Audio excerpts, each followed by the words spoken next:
Good evening, dear participants. Welcoming you all for the fifth day International Research Methodology Workshop. And it is indeed a great prestige and privilege to welcome you all for this International Research Methodology Workshop on citation practices, patents, intellectual property rights, and proposal writing. It's organized by Department of Sociology. All the departments came together for this beautiful event. So we are very happy to see you all in this beautiful forum. And one day we thought of talking about one college, and today we are going to talk about Bishop Caldwell College, because that is the first college who came forward for collaboration. Bishop Caldwell College is none other than where I have graduated my BA Sociology with the gold medal, and there I got an opportunity to work as a assistant professor also. So I never ever forget Bishop Caldwell College in my life. During pandemic, we are not able to. I was not able to survive there because of the salary issues. So that is the only thing I have shifted my career from Bishop Caldwell College to other colleges. This is the basic thing. And regarding Bishop Caldwell College, we have Department of Sociology for a long time, nearly about 2 decades. And as like me, many students got best paper, gold medals in these various departments. And even though it's a small college, it's a missionary college promoting good education for all the people, particularly concentrating the rural people at a nominal cost. And regarding Department of Sociology, it was headed by most respected and honorable HOD, Mrs. Jerlyn Parkerani, and who is leading the department for more than 15 years. It is not a single task to lead the department as a HOD, but she took up a vital role taking care of the department. And yes, and they are the first collaborators for us. When I was approaching, and Dr. Jolene, ma'am, shall I go with this department? Because this time we are going only with the sociology department. Can you join with us? Without any hesitations, she told, yes, Bennett, we will do this event. And she has done justice also for that. And through her, we got a few registrations from Tamil Nadu. Whenever we used to organize the event, we never get registrations from Tamil Nadu because I am from Mumbai. So we used to get people from North India. This is the first time we have received some, not some, nearly about 30 to 35 percentage of the participants or belongs to Tamil Nadu, Andhra, Telangana, Karnataka. It is because of all the collaborations, because of collaborating with various colleges from one end to another end, which makes the participation of all the participants from all the states made possible. And today we are having a day uh, 5, and tomorrow day 6, 7, we have another series lectures on IPR as well as patent, how to apply for patent and what are the process. And the resource person for tomorrow's session, no, she has done the patent filing nearly about more than 83. So she have rich knowledge about patents. And so faculty members, all the participants encourage others also to participate. And now you might ask question, sir, if anybody want to join, is it possible to join? Yes, let them join, no problem. But previous recordings only will be given to them, and the remaining classes they have to join for sure, because it is 12 days class. Minimum attendance is 50%. We kept it for 75%. Why? Because otherwise you won't come. And now I see how you people are so serious about joining this workshop.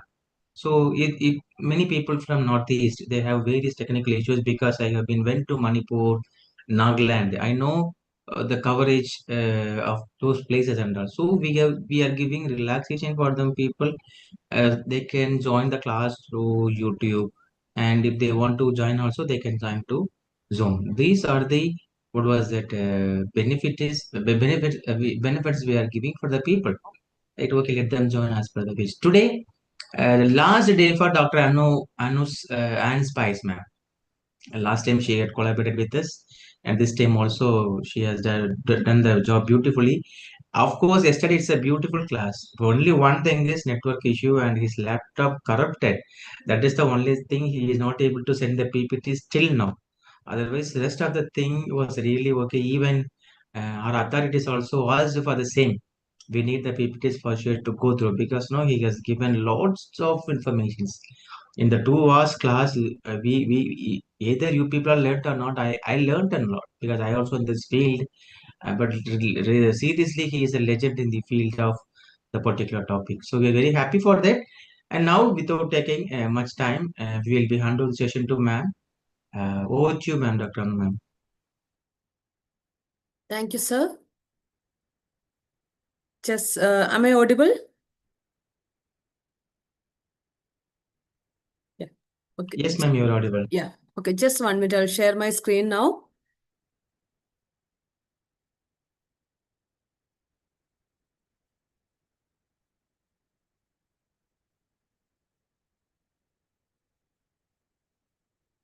Is it visible for everyone? Yes, visible and one. Yes, yeah. Okay. So, good evening, one and all present here. Today, as Sir told, it's my last day for this wonderful sessions. And I wish everyone to be have a wonderful upcoming sessions with different faculties from their expert field and experiences. Right now, we will be just try to continue from the previous, this that means second and third day of my sessions, which is related to publication, scholarly publications. In that last session, today's session is discussing with publication ethics, open science, and responsible research practices.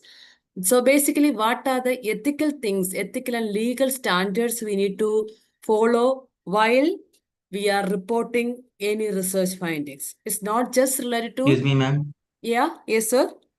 Ma'am, only one announcement, ma'am, please. Yes, sure, sir. No issue. Yeah, participants, those who want to record the class, you can record the class. Anyway, we are sending you the YouTube because yesterday one person asked me for the same.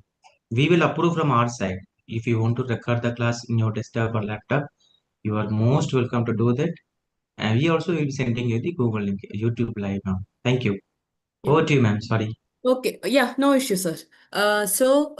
When we are doing a research, or whenever we are doing a research, if you are not able to disseminate that information to academic and research community, as well as the layman population, there is no value for our research.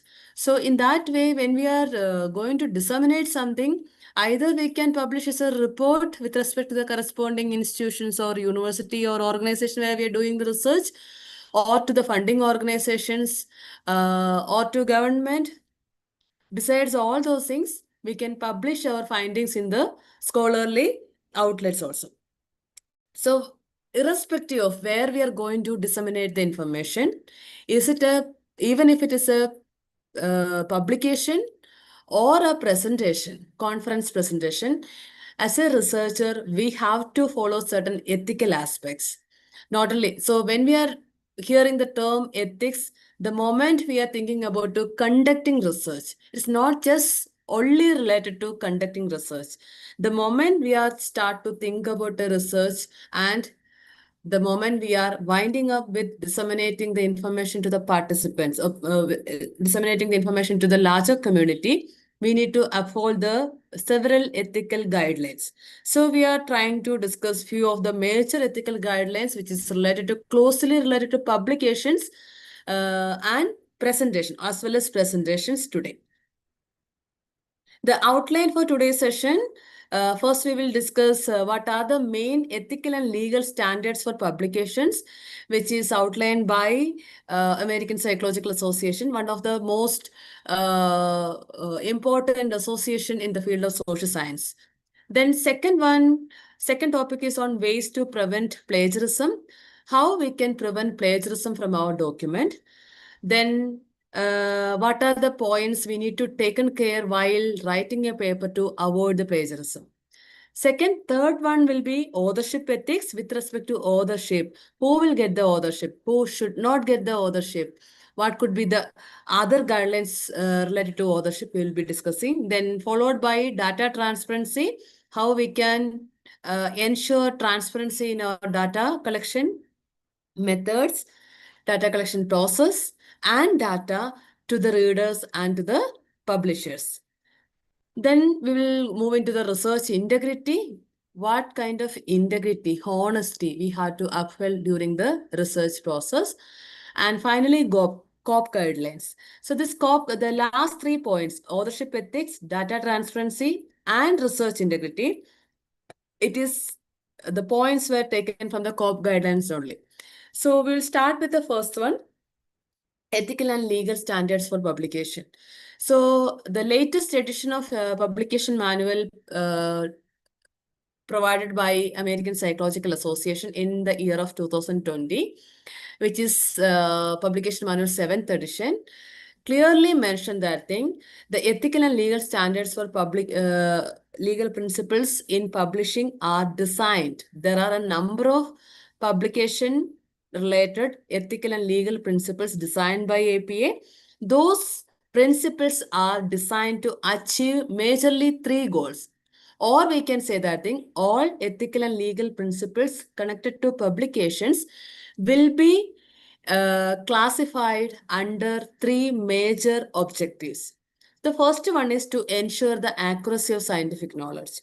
How researcher can ensure the most accurate information, accurate scientific knowledge about the particular research conducted. Second one, to protect rights and welfare of the research participants, how the researcher can protect the various rights and welfare, including confidentiality and anonymity. During the data collection, we are protecting all those things. But when we are writing the report and publishing it, or when we are presenting the results to any community, how we can protect the uh, rights and welfare or confidentiality and anonymity of the research participants. Then third one will be to protect intellectual property right, IPR. In that, one is publication IPR. Under IPR, one major area itself is publication. Then there are patent and other aspects, which will be covering in upcoming classes by other expert in the field. So here we are just looking at what are the major ethical and legal standards or principles we need to uphold while presenting or publishing informations from the research. So if I'm summarizing all those things into one slide, for the first objective, what I have mentioned, to ensure the accuracy of scientific knowledge, under that the first, the ethical considerations that we have to hold is report research results ethically. That means ethical reporting of research results. So when we are doing the research, we may have a lot of ambitious hypotheses or objectives in our mind. And we may think that thing we will be getting a very good result, which will be significant and highly correlated. Like that, we may have a lot of expectations. But in the time of analysis, if we come across that any result is not as the way we expected, we cannot hide it. We have to report the research results as it is we are getting from the analysis or as it is we are getting from the study. So there should not be any kind of malpractices or hiding information which is not favorable or adding some information which is favorable to the result. Any such kind of malpractices should not be associated with the reporting. So that is a first and most important principles comes under the first objective, which is every researcher is bound to report ethically all the research and results which is obtaining from the respective study. There should not be any kind of hiding. There should not be any kind of adding information. There should not be any kind of changing the information or results in favor of any particular aspect. So like that, we have to ensure that in completely we have to stick to the result as we are getting it. Then the second objective is data retention and sharing.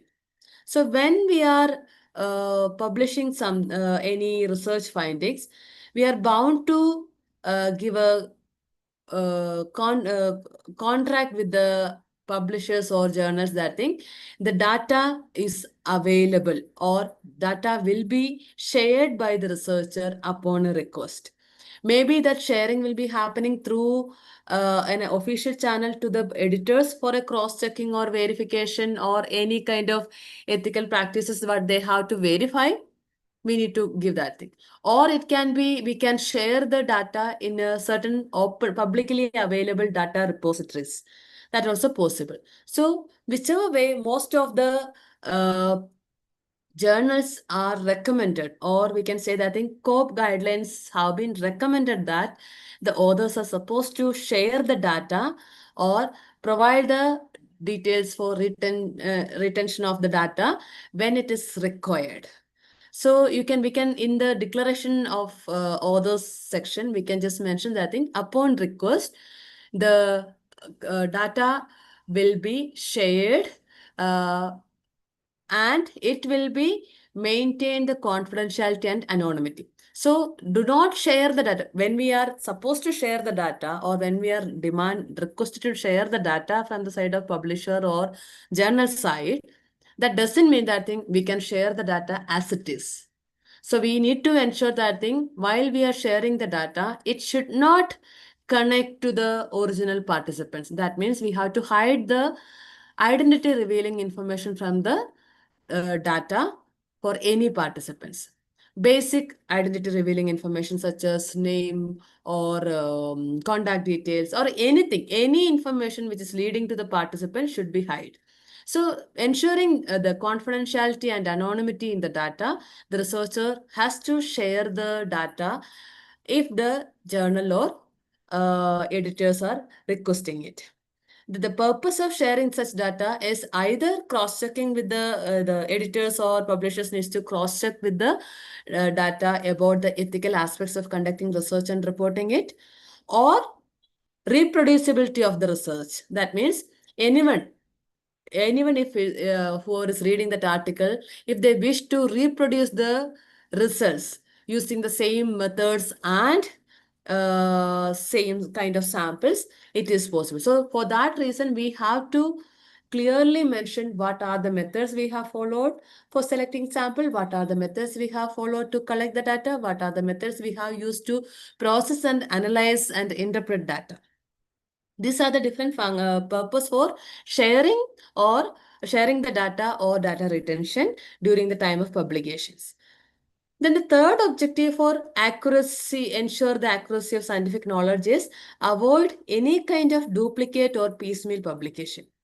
So that means when we are doing a research, we may think that we are having multiple variables and we can publish multiple papers based on each variables included in the study. So that kind of publication is known as piecemeal publication. That means we are breaking or we are making pieces from the one research into multiple fragments and trying to publish it. So such piecemeal publications are strictly prohibited. So there are cases the researcher can publish more than one paper from one study.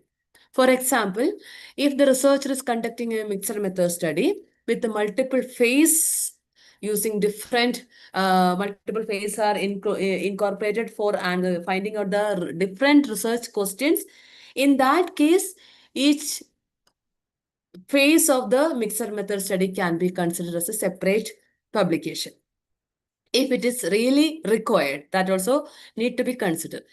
Second example, if in case a researcher is doing a study and he is making a proposal for getting the grant or approval from the right or or authority or organizations where they're conducting the research. In that case, that proposal can be converted into a protocol, or the same proposal itself is known as protocol when it's going for a publication. Proposal can be given to publication for certain journals. Such publications are known as research protocols. There are journals, for example, Social Science Research Protocols is the one journal. And there are journals from BMJ. There are journals from I think Sage. There are many other journals who publishes research protocols also in different disciplines. We can actually publish our proposals in a particular way, and that will be the first publication of study. This won't consider under the piecemeal publication. Second thing, for bringing a proper research gap or rationale for conducting a study, we all will do the review of literature.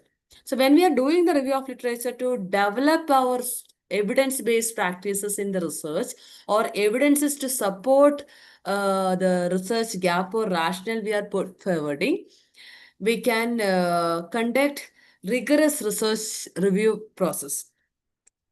For example, we can do scoping review or systematic review or meta-analysis or narrative review itself we can conduct, and that review parts can be considered for as a publication. That also not considered under piecemeal publication. But from the result, one study, the study which has only one phase, and then with that one phase, breaking the each objective into different paper is not possible.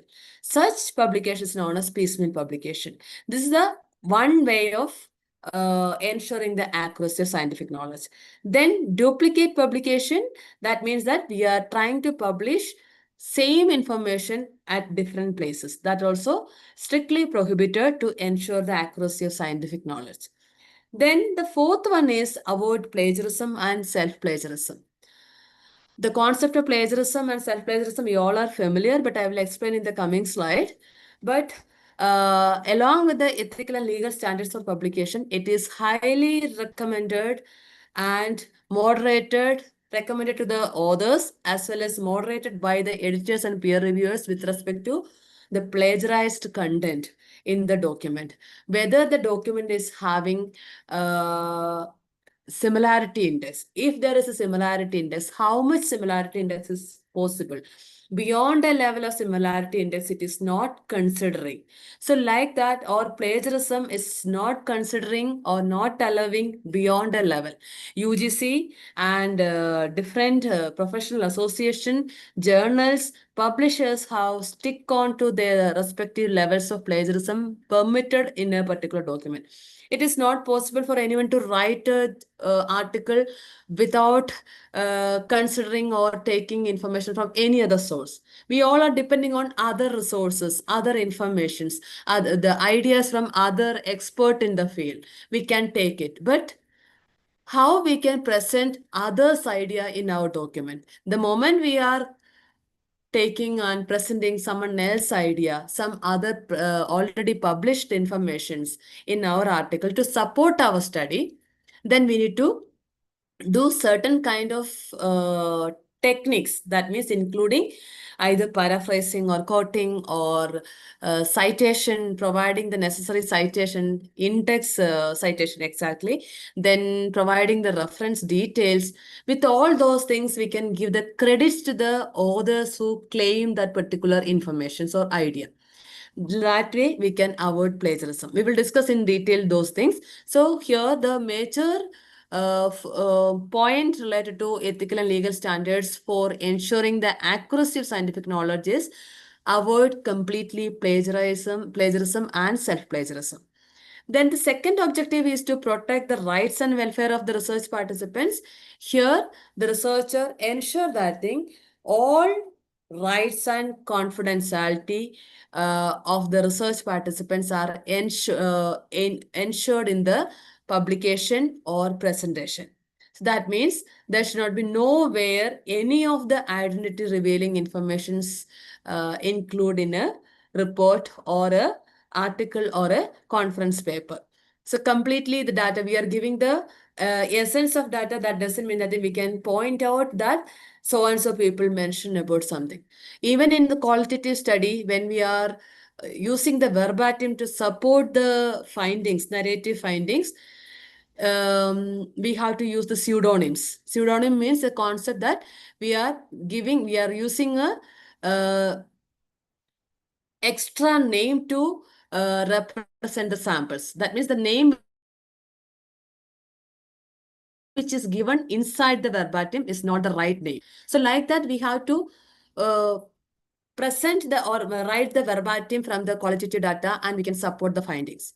That is possible. Other than that, and not only that, we are giving a different name. That part we have to ensure or include in the methodology section says that the verbatim in the current report is presented using the pseudonyms. That means we are clearly mentioning that thing, we are not deviating or we are not breaking the confidentiality of the participants. So basically, all the rights, any other rights pertaining the participants, if you need to ensure that also we need to cover up while going for the publications. Then conflict of interest. During the research process, many parties will be involving in the research.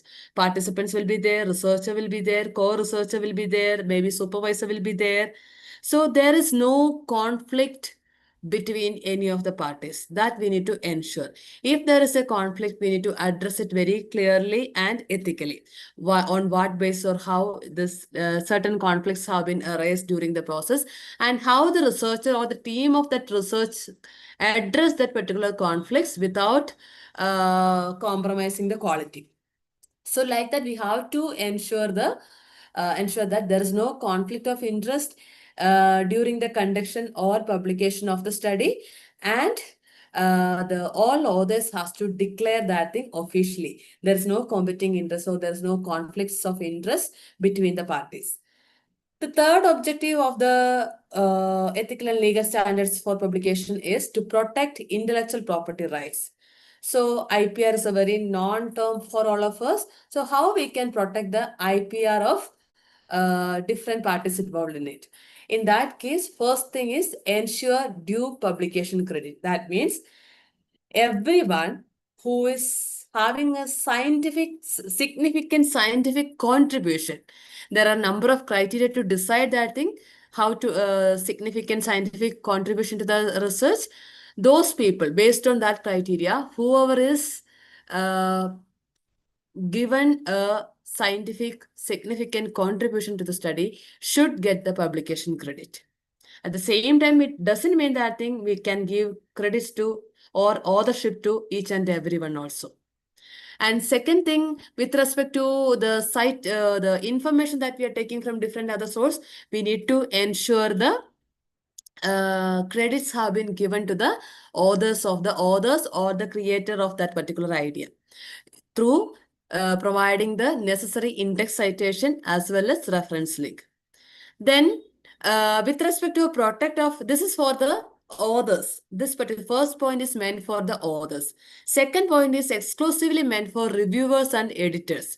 During the publication process, when the author is submitted a document to a journal, the editors and reviewers, they have to ensure that thing, nowhere this data or this article is used for any other personal purpose, or they are not use this particular data article or any of the information from the article in any other place, strictly prohibited. So this is the one of the important ethical guidelines to protect intellectual property of property rights of the authors to the reviewers and editors. They are not supposed to share any information, or they are not supposed to use any information or quote from the article without the author's explicit permission. That means if in case any author, editor or reviewer required to use any information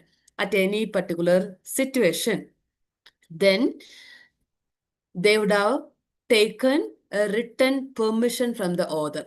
So for so and so reason, there is a requirement to use your data. Is it possible? If you are willing or if you're giving confirmation only, it will be used. So like that, that also rarely, if there is a genuine reason only, it can be considered. Otherwise, it is not supposed to use any data or quote or information from a article which is under the publication process.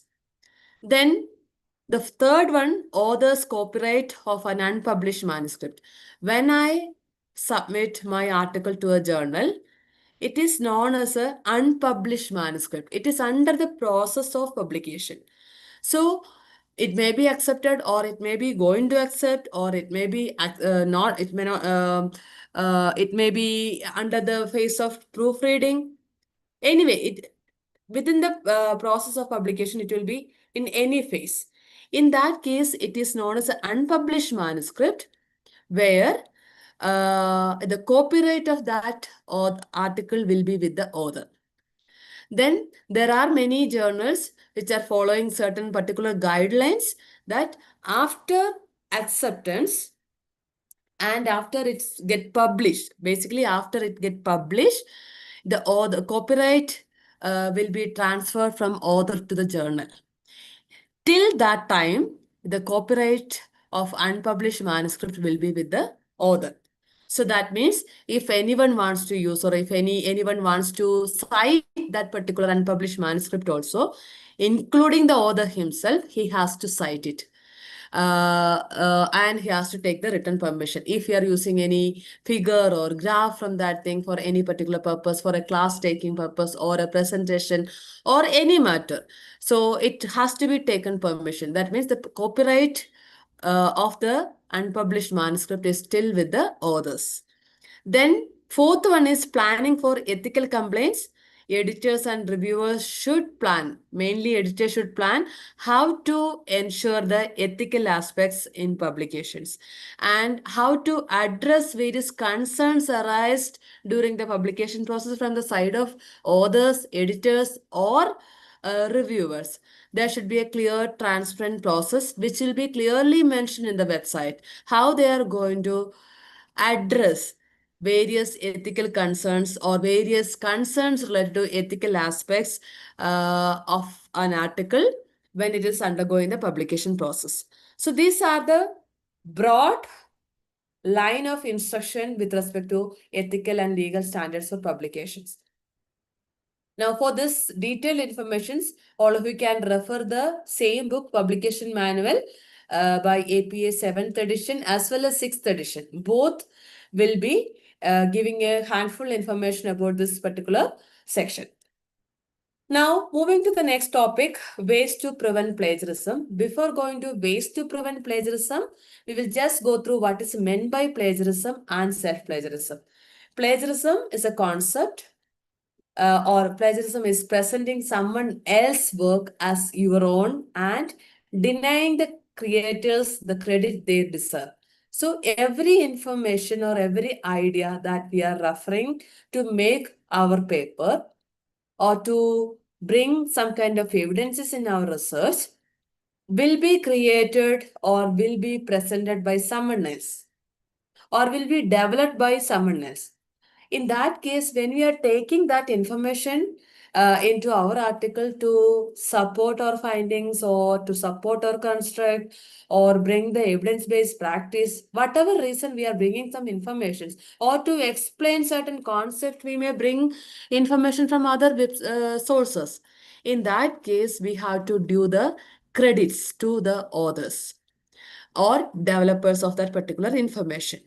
If we are not doing that, if we are not giving the credits to the creators or developers or the people who made that particular information or program, then that is called plagiarism. And then self-plagiarism, I have published a work, and second, next time when I'm writing a new paper, I'm taking information from my own article, which I have presented based on my research findings. Fine. It's my idea, my research study, and I have presented in my own paper. In that case also, it is prohibited. I as a author for another article, do not permitted to take any information without giving the credits to myself as the author of first article. So that is known as self-plagiarism. When I am taking information and from my previously published articles and presenting it in the new article as an original work without giving the due credits, it is called self-plagiarism. Now, the different ways to avoid or prevent plagiarism are, first one is paraphrasing. So when we are referring multiple resources or multiple any other resources, we can take the idea, read multiple times and understand what they have mentioned and how it can be connected to my study or how it can be bring as a evidence for my findings.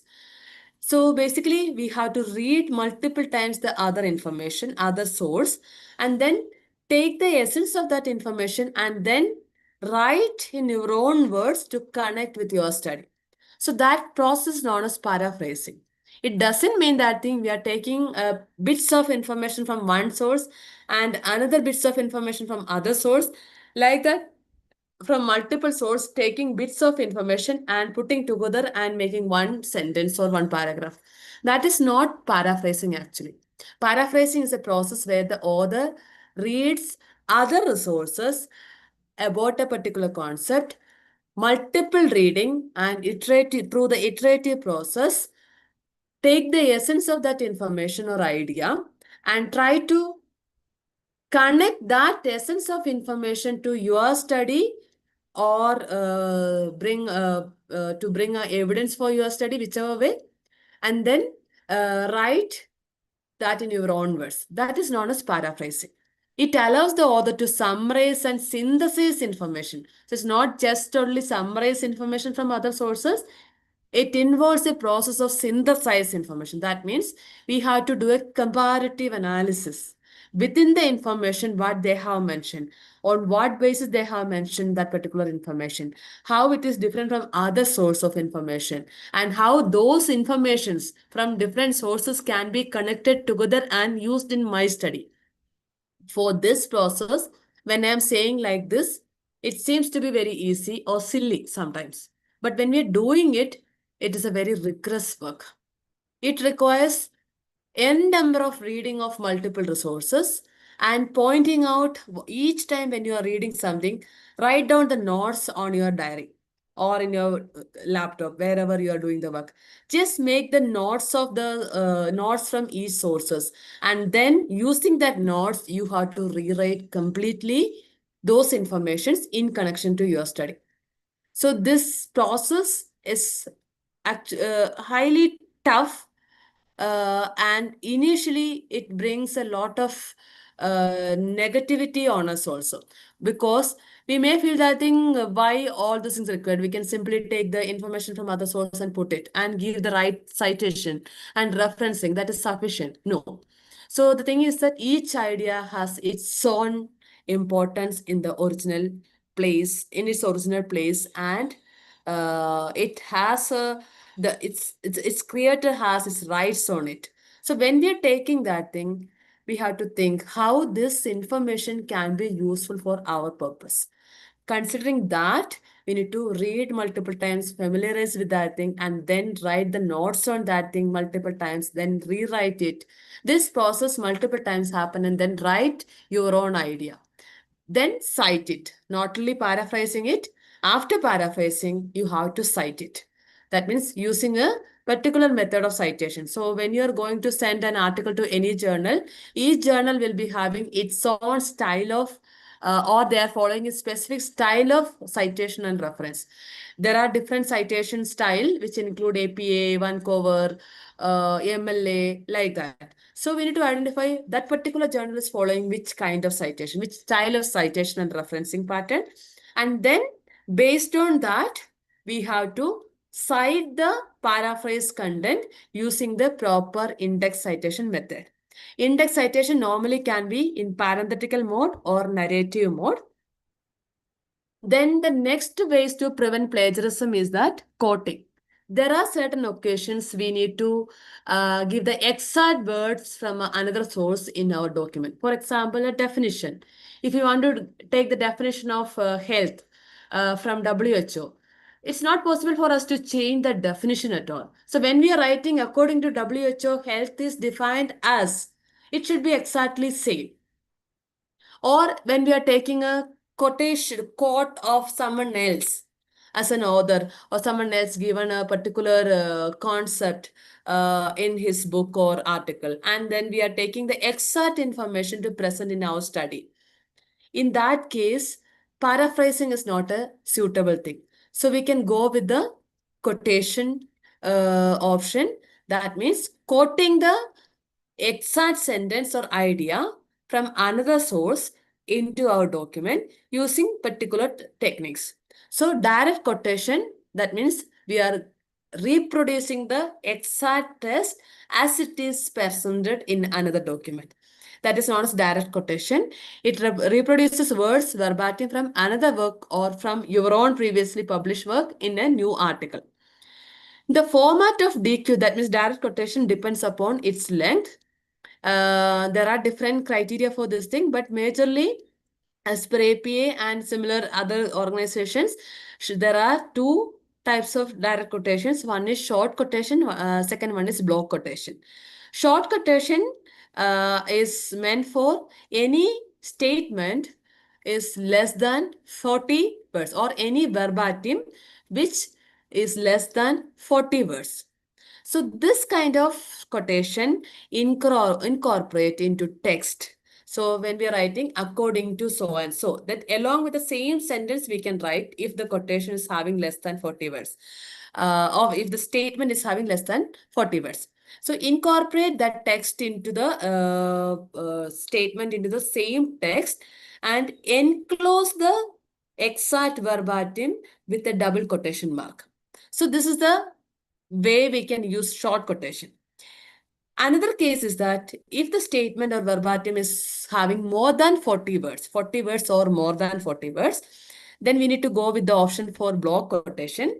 There, in that case, the uh, verbatim or statement will be displayed uh, as a separate text, as a freestanding block without the quotation marks. So we may be stating that thing, so and so reported a particular information in this study. Then the quotation and it's given as below. In that statement, the below sentences are completely with the exact reproduction of the same information. So, but it has more than 40 words. So, after the first line of explanation, so and so presented this idea as it is given below. After that, the statement should be happening as a separate paragraph, indented paragraph without double quotation mark. Entire paragraph should be indented 0.5 inch and there is no need of quotation mark in that case.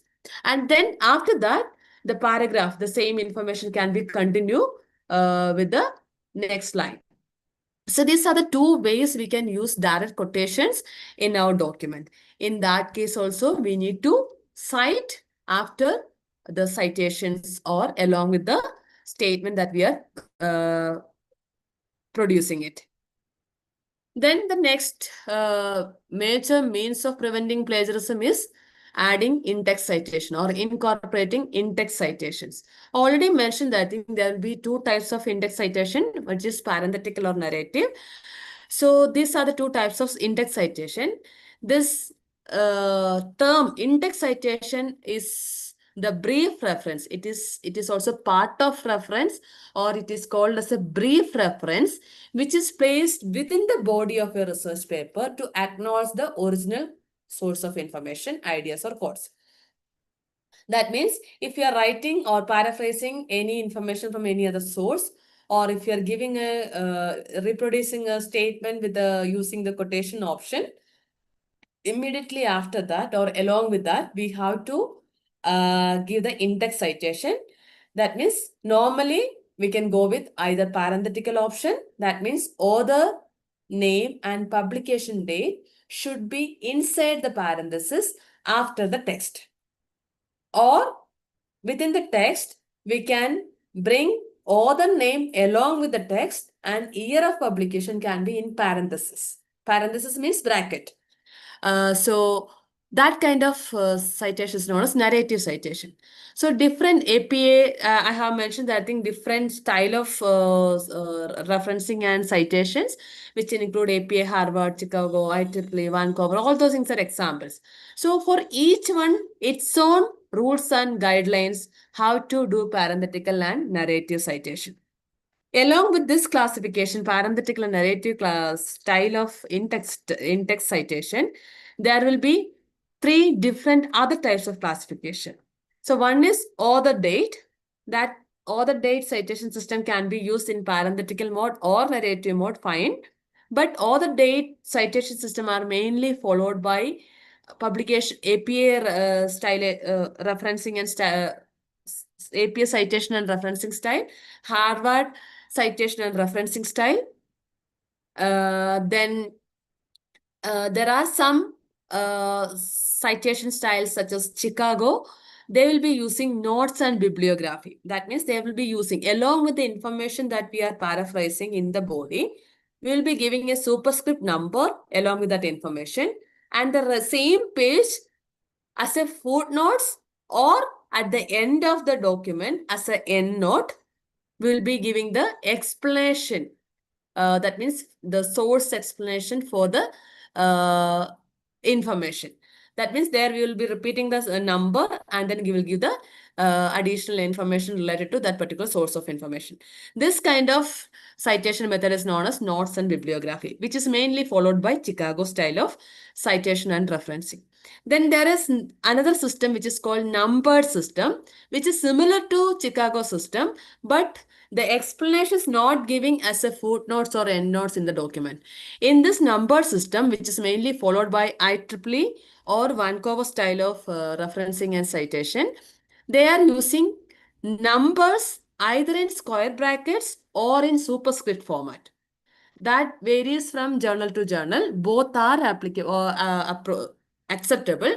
Either numbers in square brackets or superscript in the text, which will be a continuous number, and the corresponding number will be reflecting in the reference set with the same order.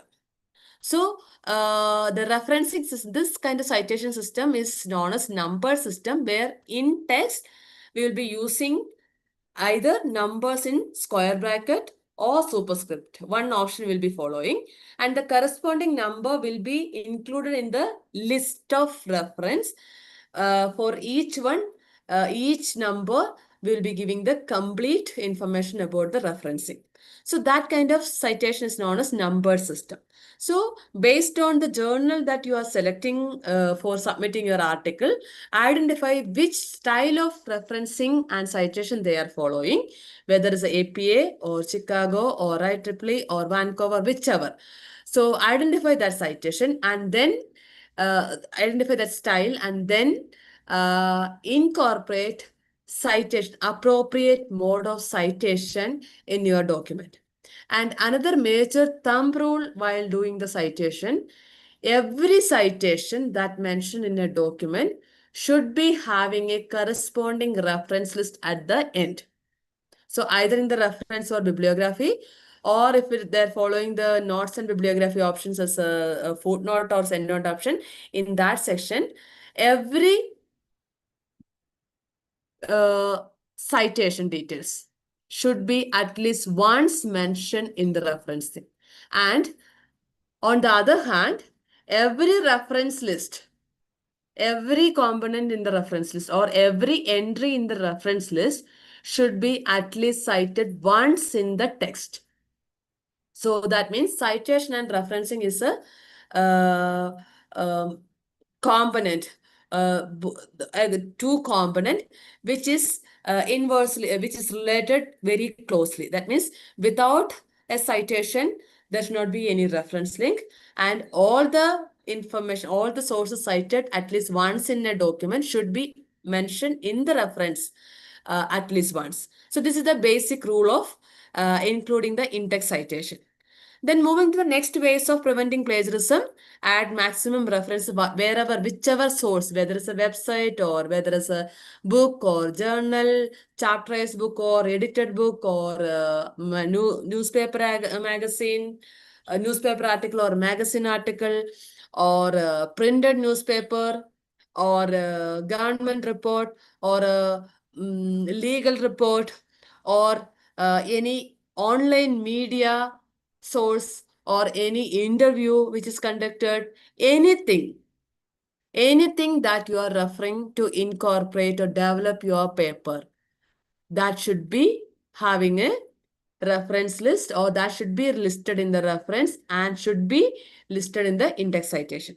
So referencing is a standardized method of acknowledging the source, books, journals, website, not only limited to that, any document other than the document currently you are working, which is used in academic work to support arguments, provide evidence, and avoid plagiarism. So there is a clear format. what are the components should be included in the reference. For knowing all those things, we need to refer to the respective citation style and get to know and then incorporate that thing. It involves when we are talking about reference, it includes or it connected to index citation, which I have mentioned previously, and a corresponding reference list. That means the word corresponding has a huge importance here. That means every entry in index citation as an index citation and every entry in reference list should be connected. There should not be any element in any of the section hanging alone. Then the different style we can follow for that thing to ensure the consistency and accuracy. Now, when we are discussing about different styles, I just summarize the major citation and referencing styles which is widely using in different disciplines, especially in social science discipline. I didn't cover other disciplines majorly except one style for electronic and electrical engineering and computer science. Other than that, I didn't mention anything about other particular field of discipline. This is just a summarized information about various citation and referencing styles predominantly used in social science and humanities. First one itself is APA, which is predominantly used in social science disciplines, which is provided by American Psychological Association, and latest edition is published in 2020 with the 7th edition. Then MLA is a Modern Language Association, which is published by Modern Language Association of America, majorly used in humanities discipline or especially in articles within the language discipline, various language disciplines. Again, the latest edition is ninth and which is published in 2021. Then the next citation and referencing style is Chicago. This is widely used in various academic disciplines and also considered as a standard for the base standard of or standard unit or standard style for US in book publication, which is published by University of Chicago Press, and 17th edition is currently running, which is published in 2017. Tarberian, which is very similar to Chicago style, but it has a more emphasis on student writing. So that means in US, while book publishing, when it's happening or connecting with the student writing, they are giving more importance for Tarberian style rather than the Chicago style. IEEE is predominantly used in electronic and electrical engineering and computer science discipline, which is provided by or produced by Institute of Electrical and Electronic Engineers. And next one will be Vancouver. This is predominantly used in biomedicine and clinical science. So when we are doing the research in health field, whether it's a medical or psychological or mental, different aspects of health or clinical science or medical science, in any of the such disciplines, they are following, such journals are following Vancouver style, which is produced by National Library of Medicine's NLM, International Committee of Medical Journal Editors. And the latest edition is second edition, which is published in 2020, named as Citing Medicine. Then Harvard style, predominantly used in business, humanities, and social science, which is produced by Harvard University. Then Blue Book is a exclusive style of citation and referencing for legal documents, legal citation, or in the discipline of legal framework or law and criminal justice. There, Blue Book citation and referencing is majorly following, especially in United States. AMA is predominantly used in medical and health field, which is published by American Medical Association.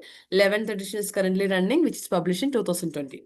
So now the responsibility of author is to familiarize with this kind of citation and referencing style.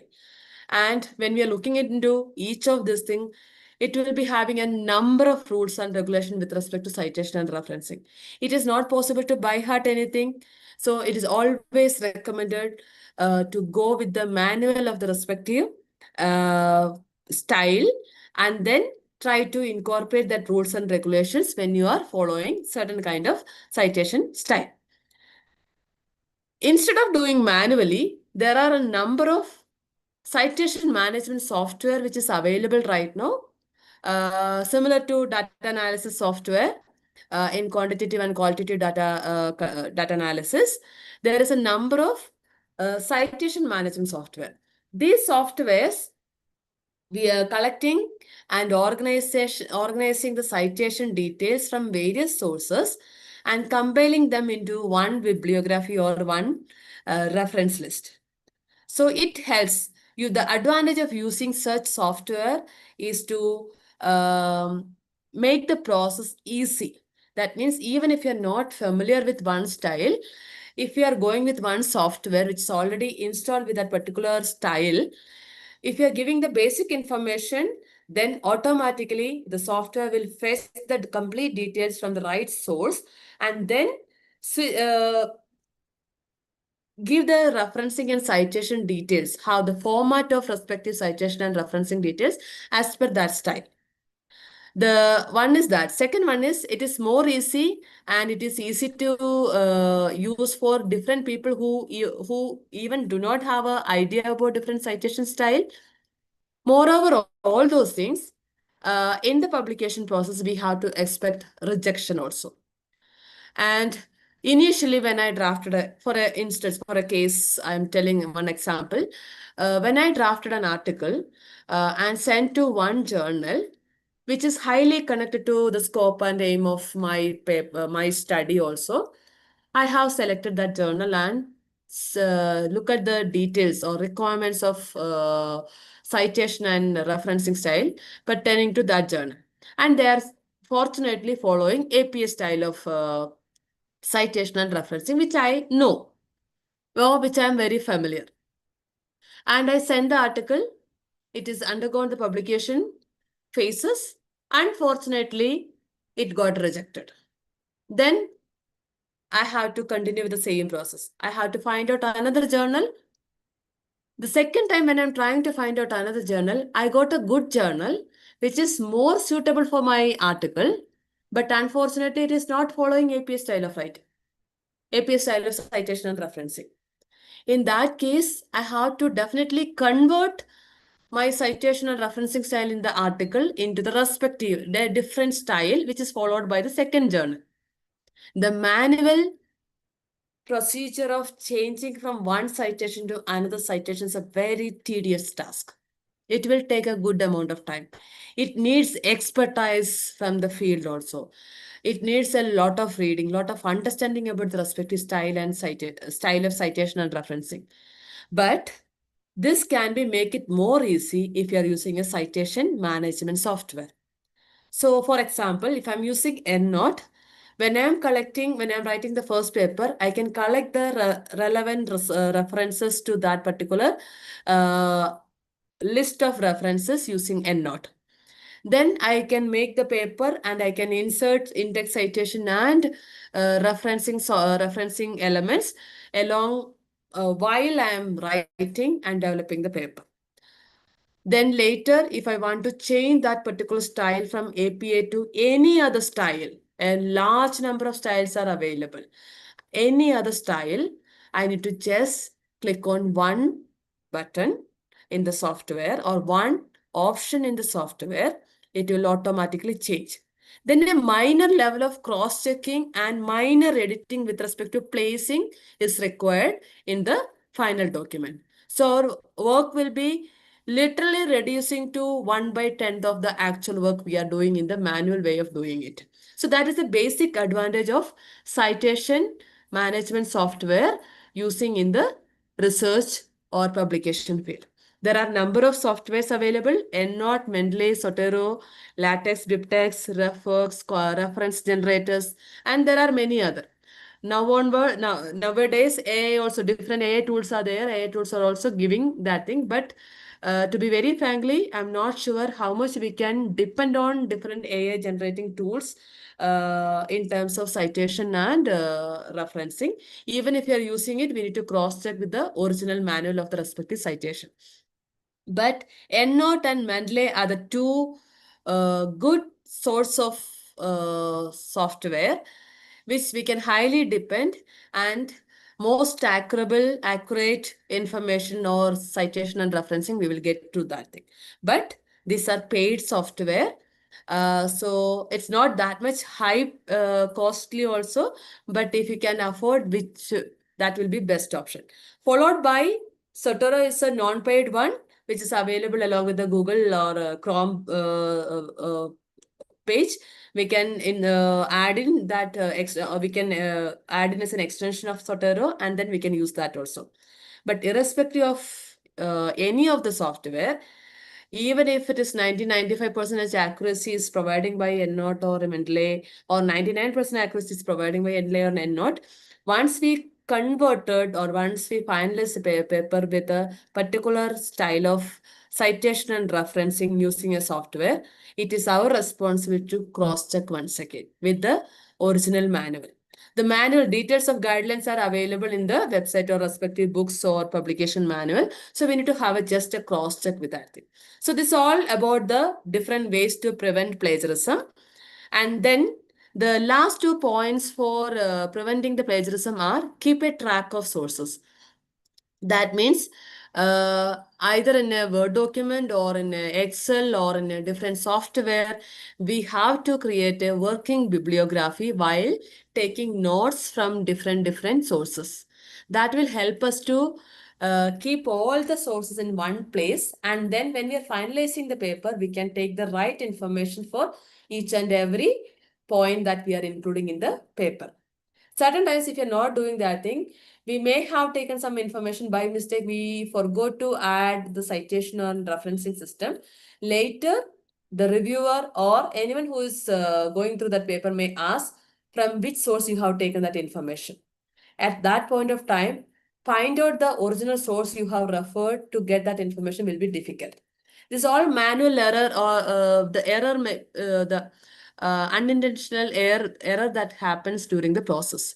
So to avoid such errors or to avoid such issues in the publication or the way of while we are writing the paper, always suggest to keep a track of sources in one place, which is minimally with the title of the article or book or source, other information, publication year, then the source means either URL, DOI, or any other main source, publisher's information. So the major informations you can keep it in the same document.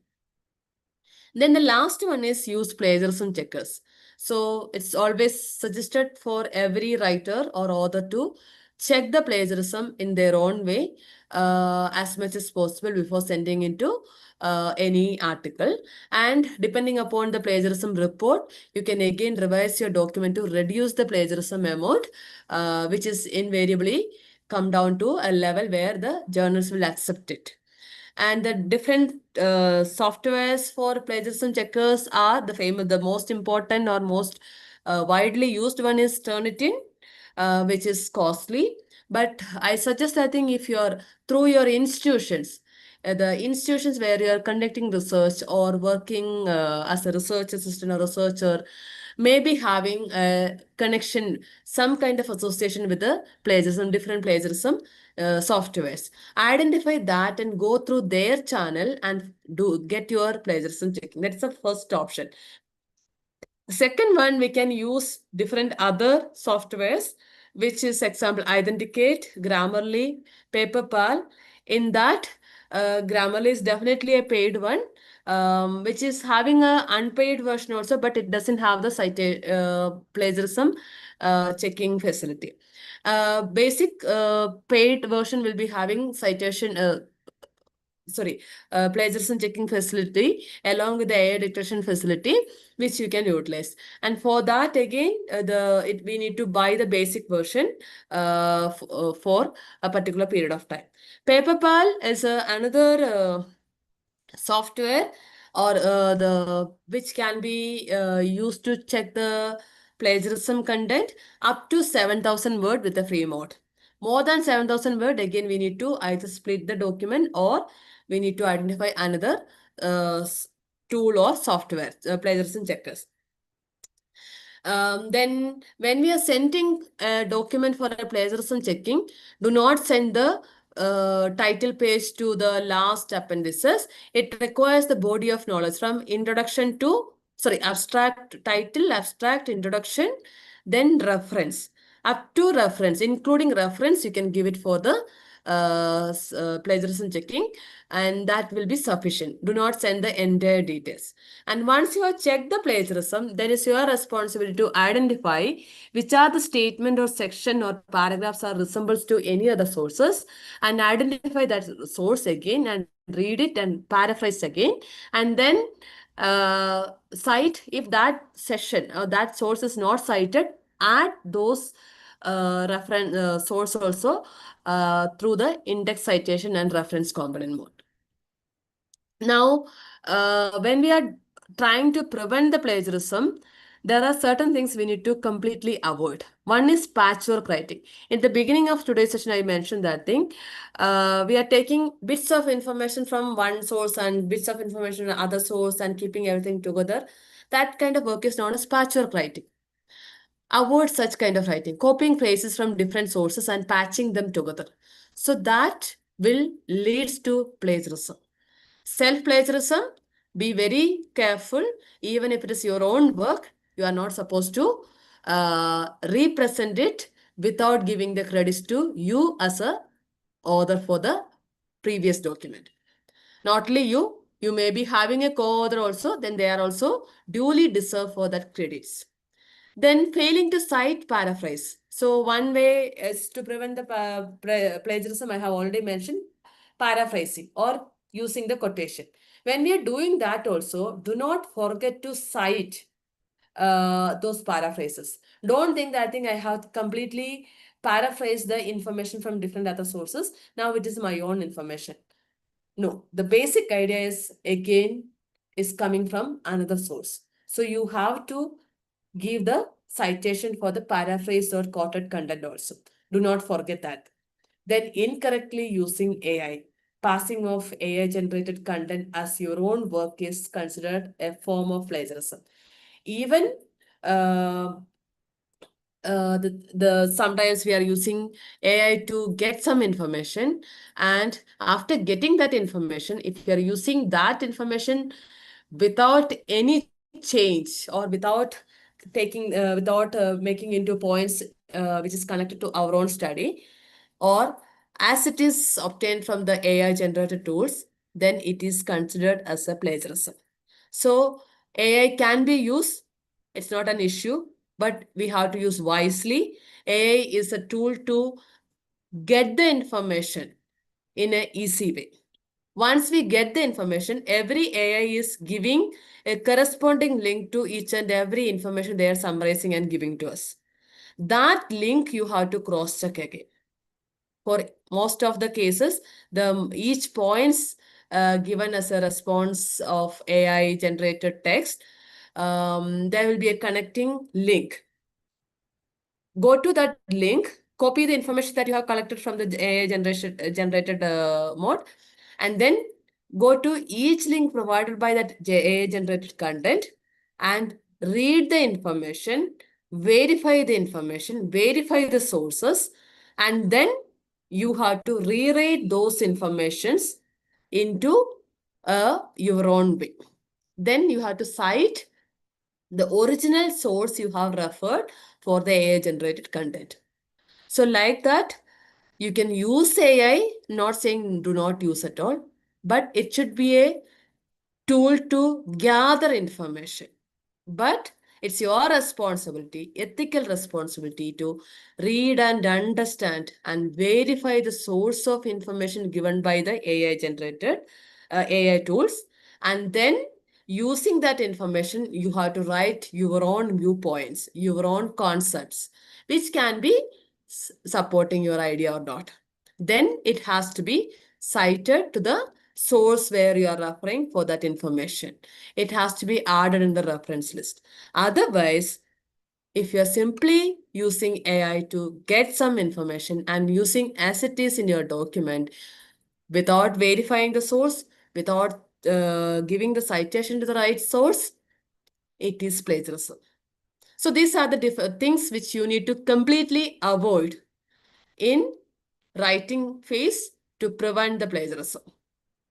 Now moving to next one, authorship ethics. So regarding the authorship, we may all may have certain kind of doubts. Who all should get credits? Who all should get the authorship? Who all should not be get authorship? Who all should be acknowledged in our paper?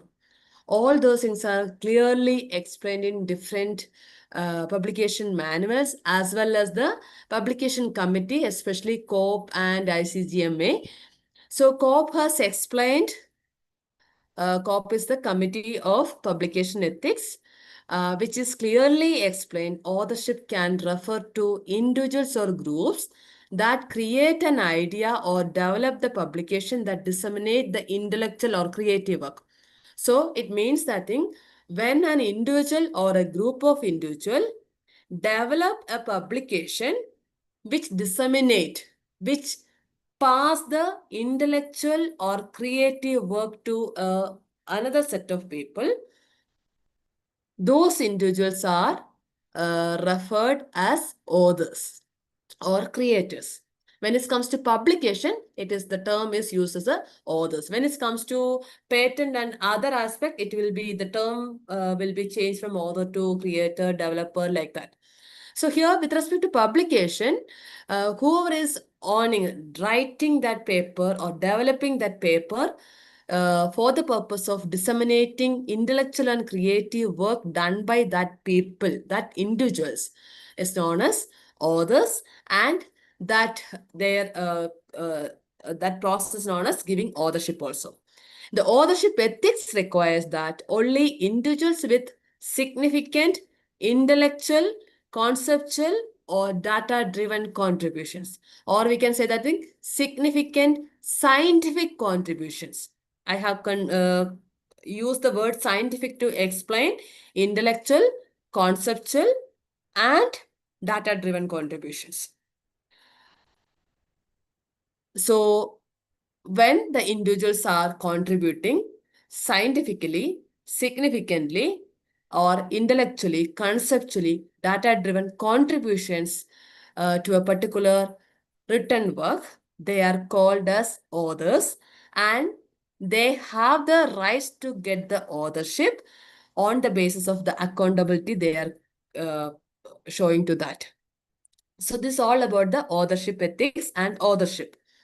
Now, key authorship ethics include ICMJ giving a, that means International Committee of Medical Journal Editors, and also COP, also Committee of Publication Ethics, have been given certain criteria or certain ethical practice, ethical points to consider who should get authorship, who should not get authorship. So it says that thing, substantial contribution criteria uh, for getting an authorship is based on the three criteria where the author should meet all three criteria. These three criteria are, first one is significant contribution to the conception or design or data acquisition and analysis. If you're looking at the research process, we will be developing a proposal based on the conceptual and theoretical framework, and we'll be having a number of elements, methodological sections in that thing, in terms of objective, hypothesis, what to find out, what not to, who all will be sampled. That means we are developing the design. We are proposing the design. So whoever is involved in the process of conceptualizing the research or designing the research, or in another terms, it says that whoever is significantly contributing to the development of research proposal will be, that is the first criteria.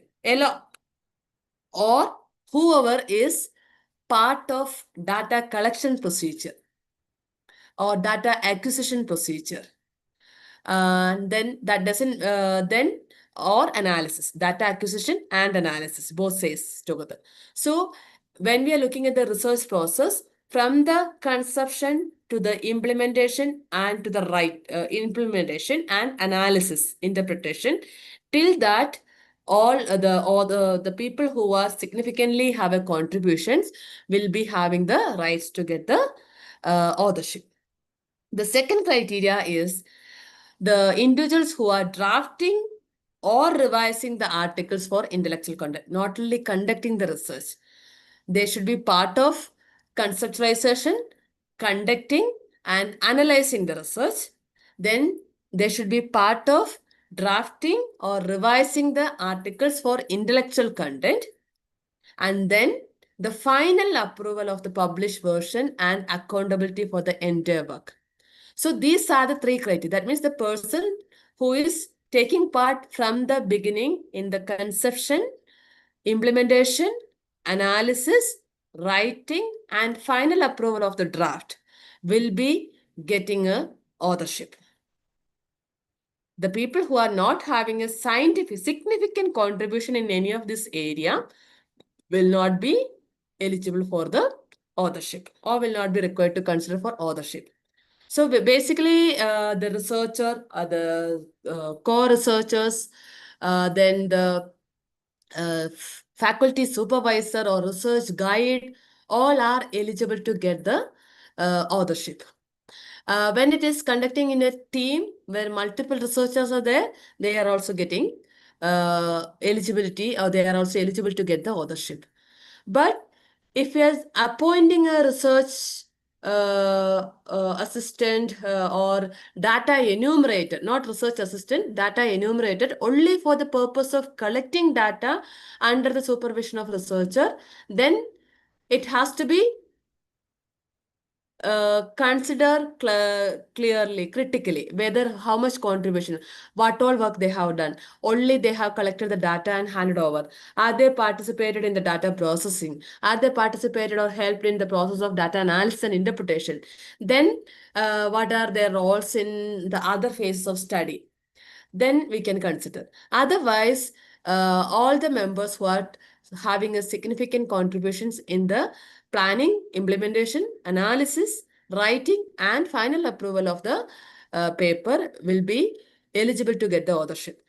The ethical violations to avoid in the consideration in the context of authorships are: first thing, avoid ghost authorship. That means omitting significant contributors. That particular phenomenon is known as ghost authorship. That means one author has already contributed significantly to the study and omitting that person mistakenly or purposefully. That is known as ghost authorship. It should be avoided. Then guest or gift authorship, that means the person who is one person who is not even part of any of this thing and not even contributing anything to the study, and including them or considering them as a author, either for increasing the publication chances or for any other kind of benefits, then that kind of authorship is known as guest or gift authorship.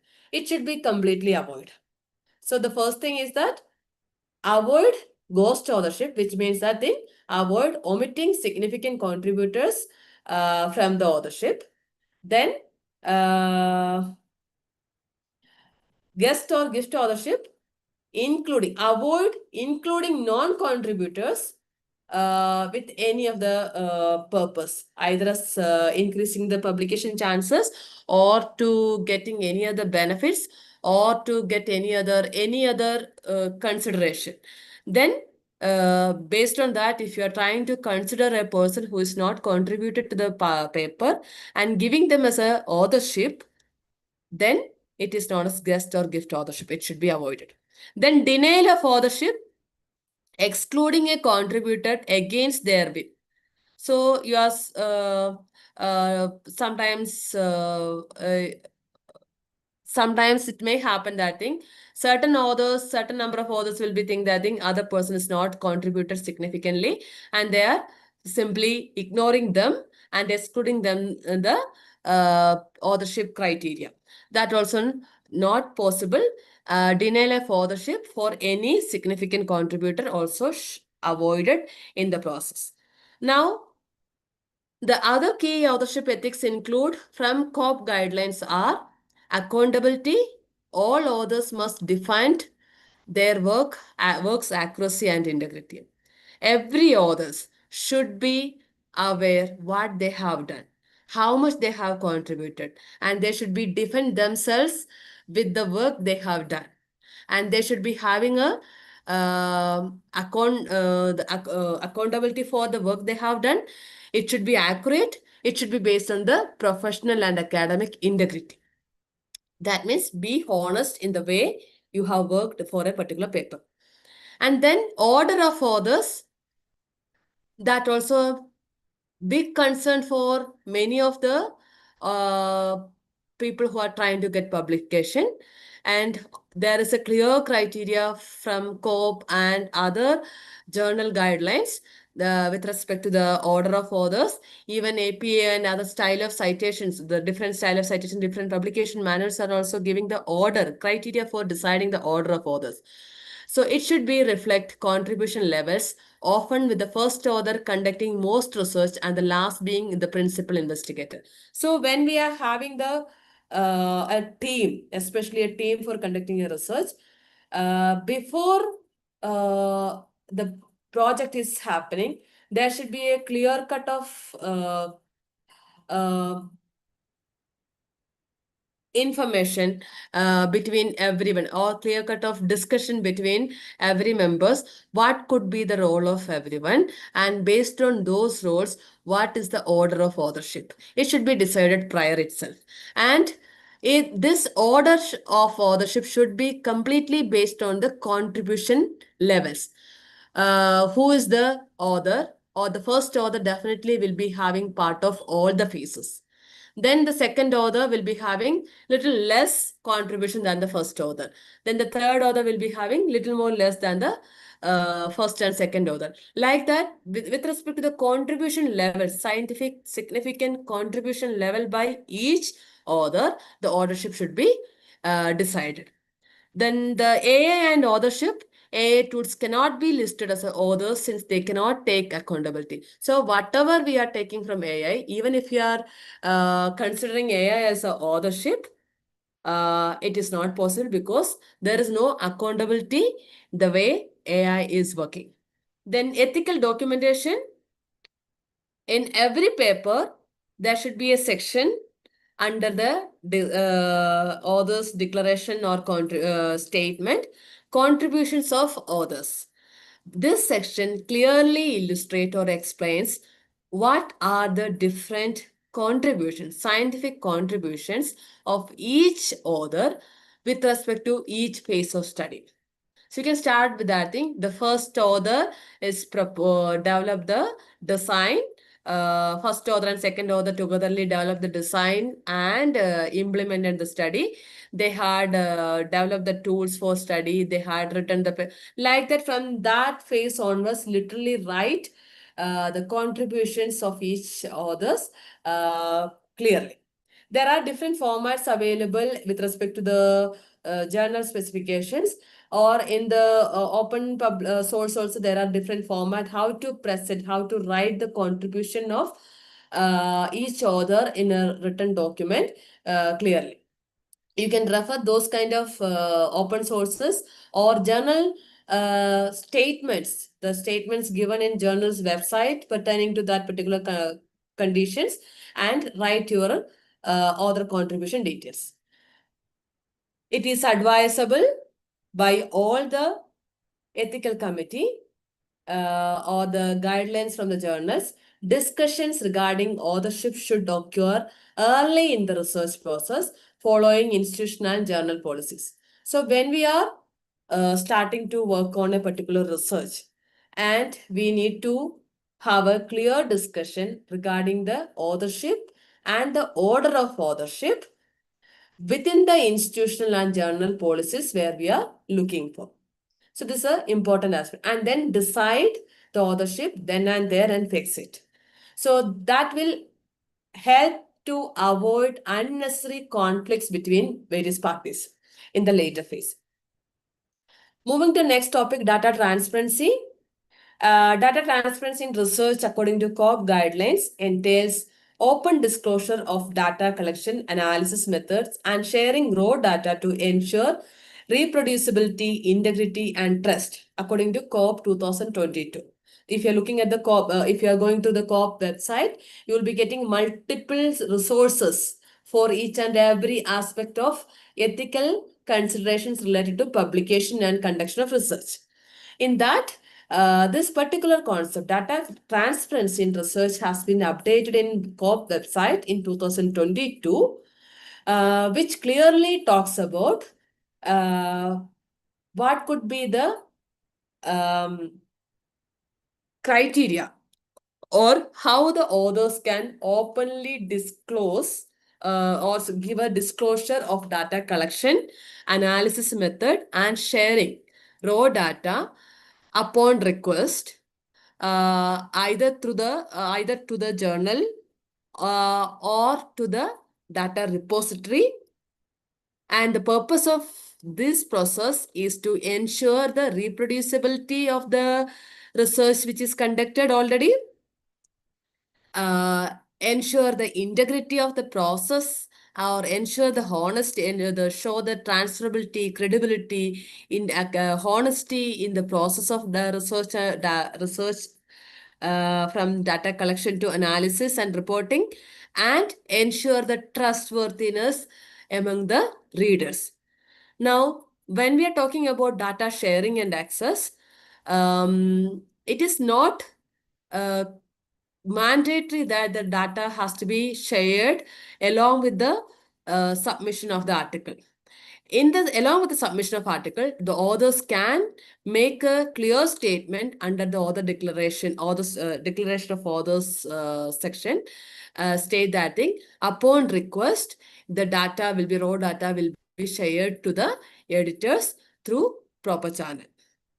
Then when you are sharing it, if the editor or reviewer is asking for cross-checking your data or methods, or to ensure the accuracy or integrity which is followed in that particular process, if they are requesting, you have to share the data by hiding the identity revealing information of the participants.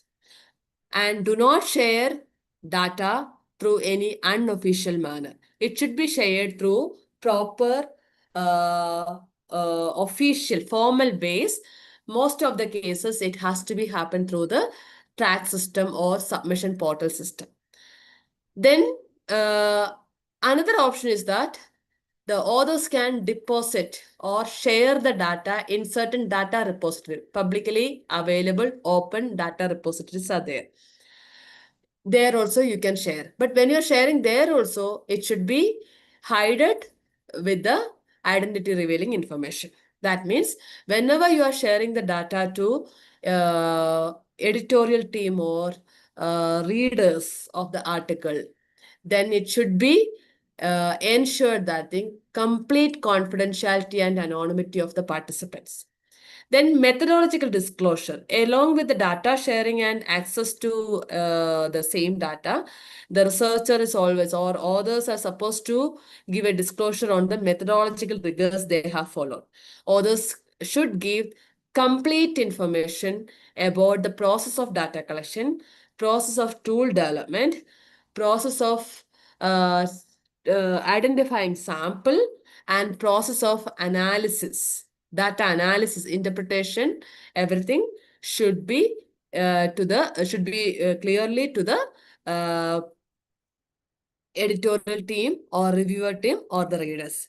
And this will be highly using for reproducibility of the data or reproducibility of the research, again with a different study.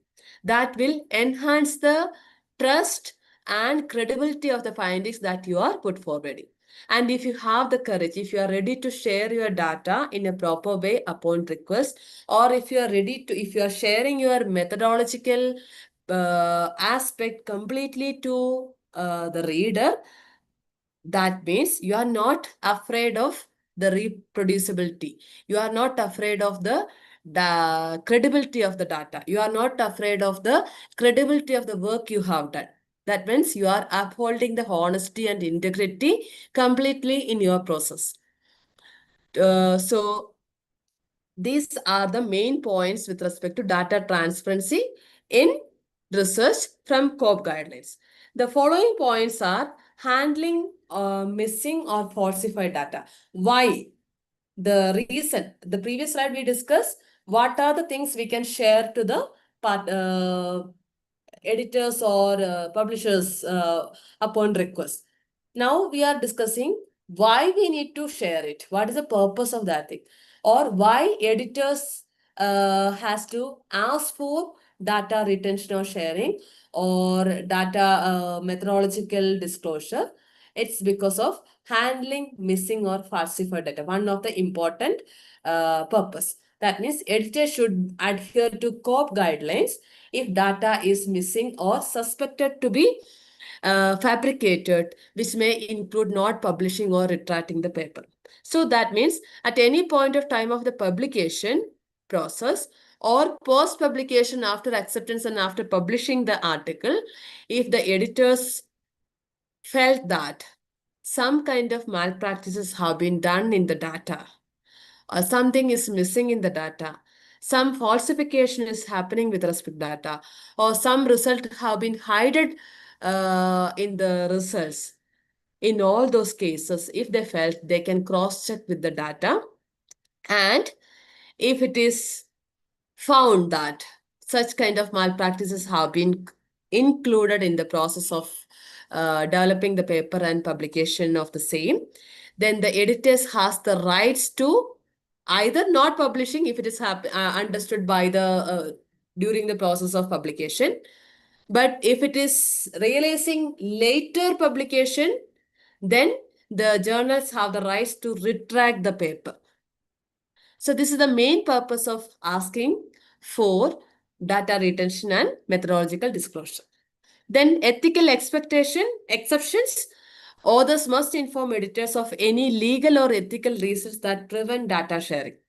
For example, in some cases, a particular study conducted in a country where the data is completely required to be handled confidential manner. That means something related to the country's security part or anything something like that confidential, anything very, very sensitive in that case, or anything related to legal aspect of the country or the state the research is conducting, or anything related to the legal aspect of the institution where the research is conducting. In such case, authors has to inform the editors in written form that these are the situations or reasons where the authors are not possible to share the data. This has to be informed prior to the editors. Policies on research misconduct. Journals need a clear, publicly, COPE has given a clear criteria how the journals can deal with different kind of misconduct or ethical violations in the process of research and publications when they are considering a paper for publication, or even after the publication when they come to know that I think something is happening ethically wrong way. So here journals should have such kind of clear, publicly accessible policies which will be developed based on the COP or the respective guidelines for handling data related ethical issues. And it should be publicized in their website, and every authors who wish to publish any article in that corresponding journal, they should be able to read and understand. These are the way they are handling the research misconduct with respect to data related ethical issues while during or post publication phase. And data transparency is fundamentally about promoting research integrity by ensuring that the results can be independently verified.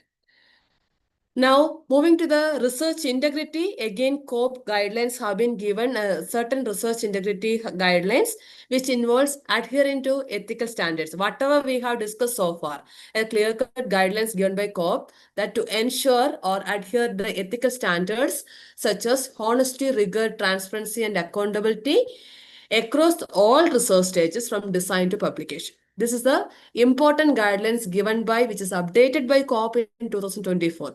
How the researcher as well as the different parties involving in the researcher can uphold the honesty, rigor, transparency, and accountability in the research process from the conception to publication. This focus on preventing any kind of misconduct like data fabrication, malpractices, plagiarism, improper authorship, while fostering collaboration between researchers, institutions, and journalists to handle such wrong cases. The key aspect of research integrity by COP are ensuring the honest reporting, accurate data management, and proper acknowledgement of sources. These points are repeated in multiple slides because it's not possible to segregate each point or each guidelines exactly to different sections. This all are overlapping, and but however, with respect to the importance of the topic and importance of upholding the ethical and legal standards in publication, COP has given separate guidelines for each aspect. How to decide authorship, how to decide the research integrity, how to decide that, how to ensure that data transparency, like that everywhere they have given specific guidelines. So for research integrity, the specific guidelines are ethical standards, ensuring honest reporting, accurate data management, and proper acknowledgement to the sources. Prevention of misconduct, actively preventing data fabrication, falsification, image manipulation, and plagiarism. Then publication ethics, maintaining accountability in authorship, avoiding redundant publication, that means overwritten publications, declaring conflicts of interest, ensuring ethical approval for studies involving humans or animals. So whenever we are conducting a research by involving human or animals in that thing, there should be a ethical approval from the respective organization or institution where we are conducting the research. Then cooperation, encouraging strong collaboration between journals and research institutions to investigate and handle cases of misconduct. COP offers a number of guidelines for editors, reviewers, and researchers to maintain academic integrity, research integrity, which is including handling misconduct and correcting published works. Now, moving to the overview about the COP guidelines, though this is the main structure or main umbrella term, what we have discussed so far. I'm just summarizing this what is meant by COP guidelines. COP is known as Committee on, it's an abbreviated form for Committee on Publication Ethics. These are the comprehensive set of international best practice and ethical standards designed for editors, publishers, and researchers to uphold integrity in scholarly publishing. So this is a committee which have given a lot of and comprehensive set of rules and regulations, guidelines, which is expecting an international level best practices and ethical standards meant for editors, publishers, and researchers. The purpose of providing all those things to uphold the maximum integrity in scholarly publication. It provides a lot of flowcharts, guidelines, education, training also they are providing it. How to follow ethical guidelines, how to follow research integrity, how to do the data transparency, different training programs, different guidelines, different flowcharts have been provided by the COP. This COP is initially founded, or the organization is founded in 1997. From that 1997 to 2024-25, there is an update, the continuous update on the guidelines from the side of committee members. This is mainly for promoting ethical practice and supporting high standards in scholarly publications. The major aspect of COP guidelines on publication ethics include authorship, which we have discussed already, peer review process they have given, which we didn't discuss clearly in this section. But when I mentioned the peer review process yesterday, I have mentioned certain points which is connecting or which is from the COP guidelines. That means how the peer review should be happening. What are the process and policies should be followed by peer reviewers and the editors during the process of peer review. All those things have been clearly instructed by COP, and how to handle the misconduct, how to address the conflict of interest how to ensure the data availability, that means data retention and sharing, how to ensure intellectual property, that means guidelines for addressing copyright transfer from author to publisher, author to any other person, then ethical handling of published content, how to handle the published content in an ethical manner, then other intellectual property rights, something like the patent or authorship, acknowledgement, everything is covering in this guidelines. Then complaints management. Beyond all those things, each journal should be having a clear policy on uh, how they can address or how they're going to address the complaints against journal or its editorial board. So they should be having a clear policy on how to handle the misconduct.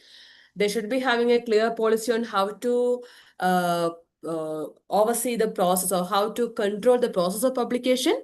Beyond all those things, they should be having a clear policy, especially journal and publisher should be having a clear policy on how to address any kind of complaints from the side of public, larger public, or other side, or anyone outsider from the journal team against the journal or its editorial board. Then how, if a complaint happens like that, how they will address it, what could be the process, and how they will treat it with respect to punishment or with respect to any mode. They have to be mention it very clearly. So these are the how these policies can be generated, how the intellectual property can be ensured, what are the criteria to be considered for data availability, how to handle conflicts of interest, how to handle misconduct with respect to data and results, how to conduct peer review, and how to ensure authorship. These are the guidelines, major guidelines given by COPE for the journals, especially for the editors, reviewers, and researchers. With this note, I am winding up today's session. Thank you for everyone to listen for all 3 days. And now the session is open to discussion.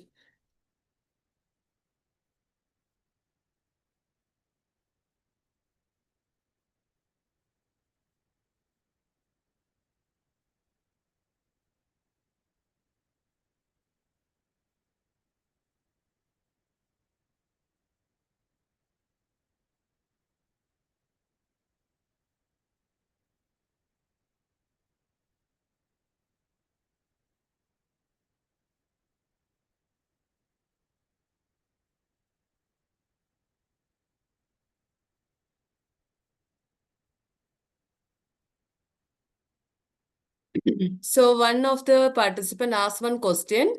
For research papers during PhD tenure has to be related to PhD topics. Also, can we take one of the hypothesis as a paper topic? Okay. First question. As part of your PhD, if the university is having a regulation on the number of papers required for considering the submission of your synopsis or thesis, definitely you need to have a paper from your PhD topic itself. It can be from your review of literature, it can be from your data analysis, any of the findings also fine. But with respect to second question, it should be related to your research paper, research topic. That there is no other option in that thing. Second question, can we take one of the hypotheses as a paper or paper topic?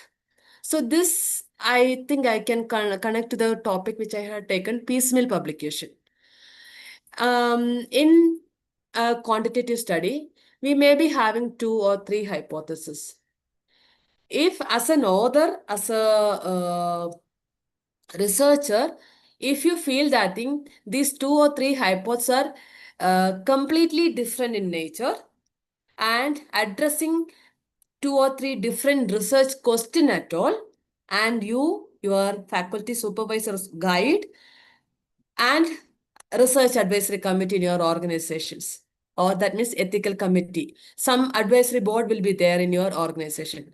If all of you feel that thing, it can be considered as a separate paper, then it can be.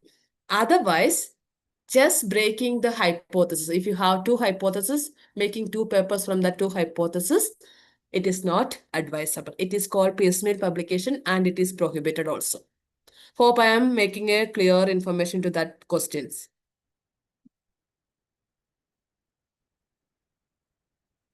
Yes, Sukanya, you can ask the question.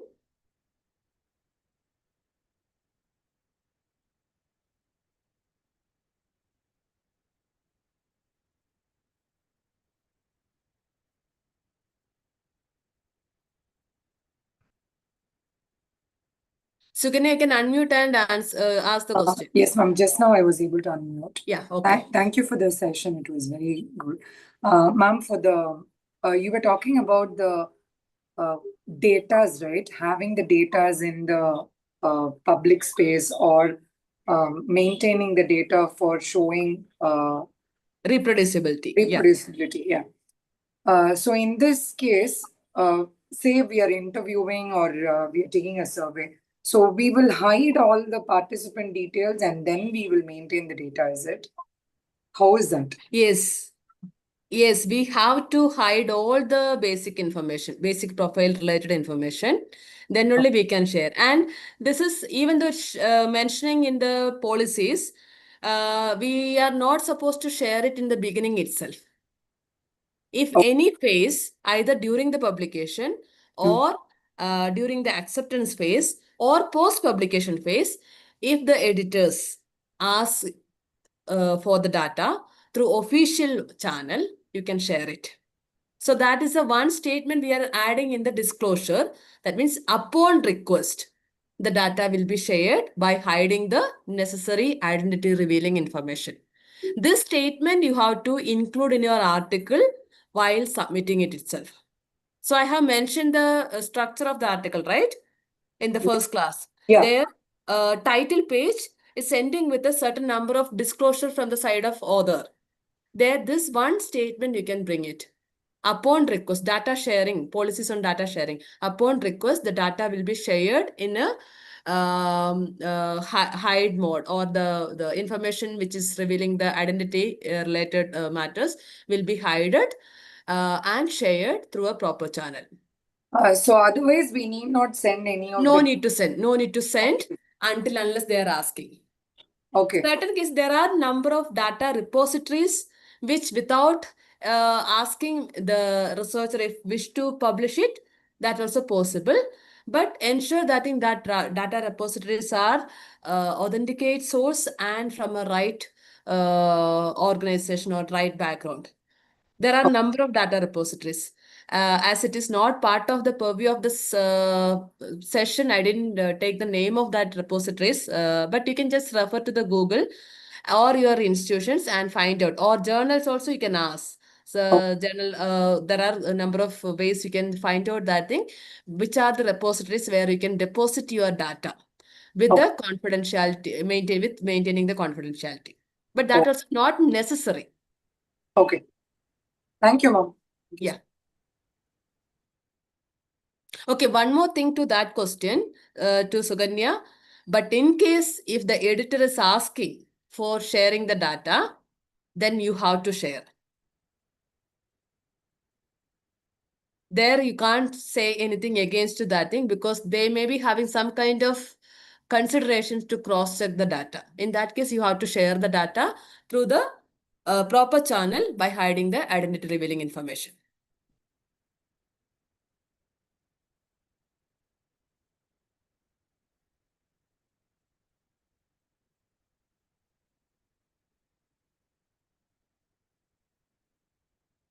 Another question from Sindhuja is if a journal is listed in Scopus but doesn't mention having co membership, should we consider publishing with them? The scope membership is not meant for all the journals. So here, they may not be having a direct membership with the COPE, but they may be having a membership with other ethical committee. For example, in the slide I mentioned, I think something related to International Medical Ethical Committee. I forgot the abbreviated term. So depends upon their field of expert or field of work, they may be having registration with the respective publication committee. So in that, COP is one of the important or most widely recognized publication committee. Sorry, committee for publication ethics. There are many other in that, so it doesn't to be a criteria to discard as journal which is listed in Scopus but not having COP membership. Ensure that they are having the proper guidelines on ethics and they are affiliated to one or another committee pertaining to the ethics.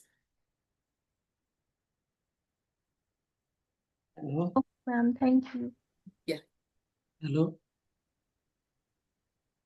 Hello. Yeah, tell me, sir. Good evening, ma'am. I am Gajendra Bharadwaj from Bihar. Yeah, tell me, sir. I have three research scholars, ma'am, and I have a question regarding them.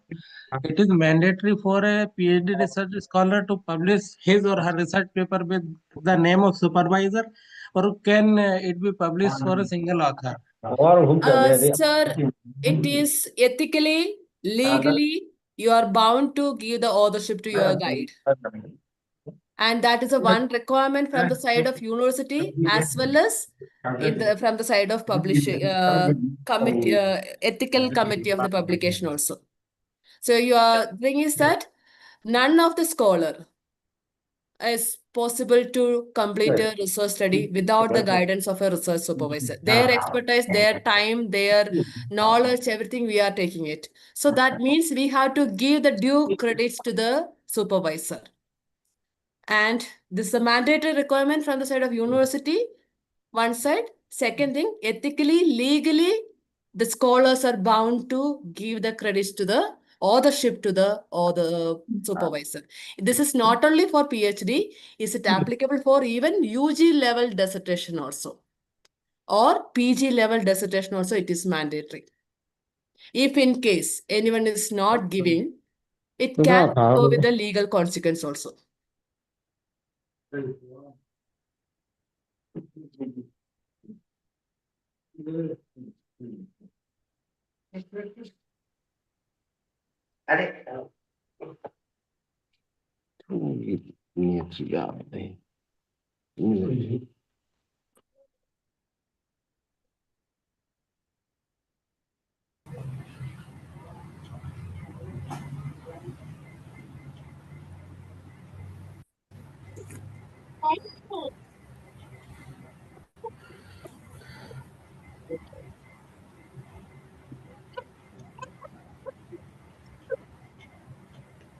Anyone else have any question?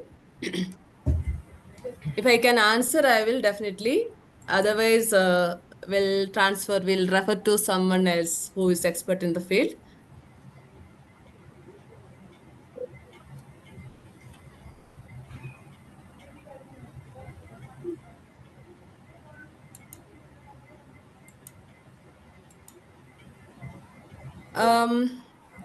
With respect to sharing the PPT, so far I have already shared the past 2 days PPT with the organizing team.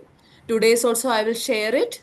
And definitely they will be sharing with you through the proper channel. But one thing, please ensure that you are using the PPT only for your reference purpose, not using for any other purpose.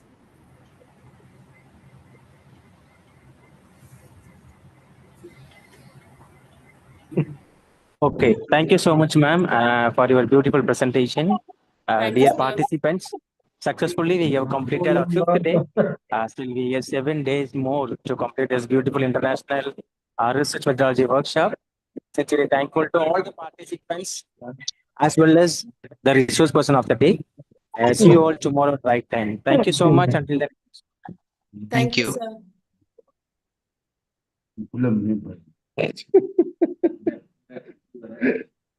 Manasik desa kula mana kita orang ini akan.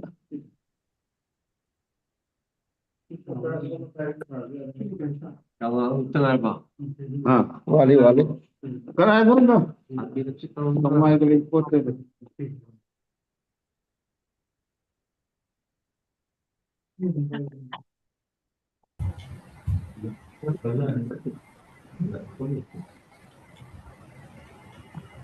Mấy tuổi tôi đi ở guitar đấy này.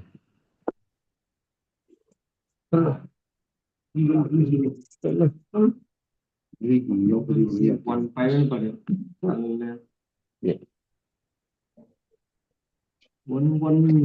Frita cái tôi này.